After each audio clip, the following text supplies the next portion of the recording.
നിങ്ങളുടെ favourite shows ഇനി ഒരിക്കലും മിസ്സാവില്ല. ഇപ്പോൾ C5 കാണും നിങ്ങളുടെ ഫേവറേറ്റ് ഷോ തികച്ചും സൗജന്യമായി.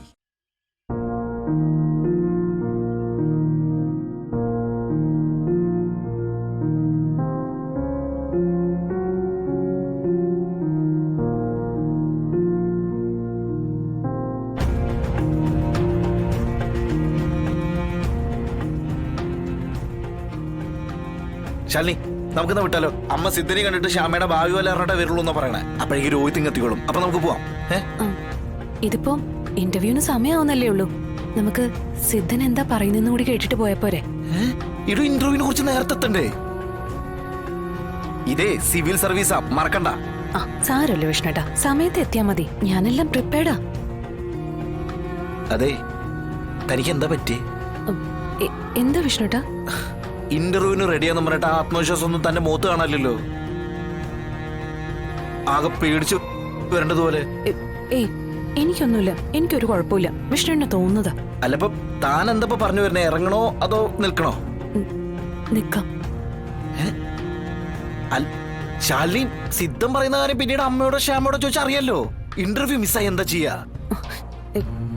അങ്ങനൊന്നും ഉണ്ടാവില്ല വിഷ്ണുട്ടാ.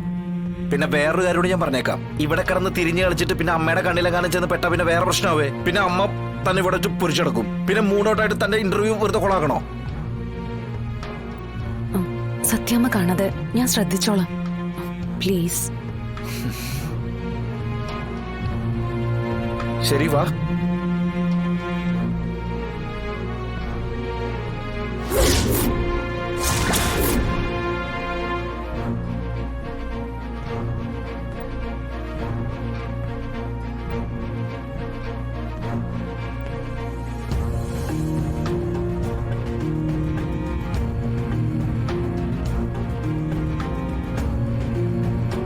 സൂക്ഷിക്കണേ, കല്ല.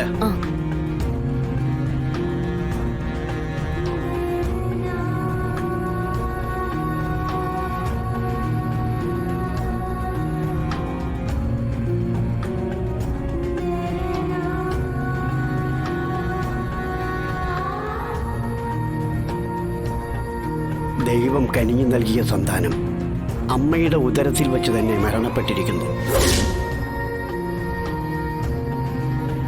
ഇനിയൊരു സന്താനയോഗം കാണുന്നില്ല.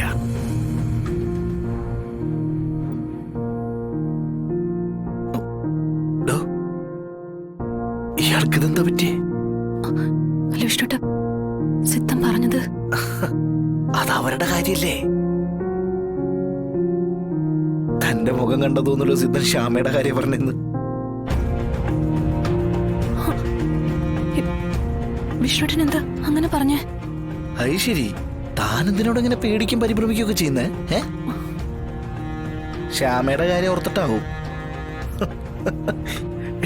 എടോ, അതിന് ഇനി ഒരു ടെൻഷന്റെ ആവശ്യമില്ല. ഭാവി കാലം ഈ സിദ്ധന് കണ്ണാടി പോലെ മുമ്പിൽ കാണാന്നാ പറയണേ. അത് മാത്രല്ല, മുമ്പ് നടന്ന കാര്യങ്ങളും. ഡൗൺലോഡ് ചെയ്യൂ C5 ആപ്പ്. കാണൂ എല്ലാ എപ്പിസോഡുകളും സൗജന്യമായി.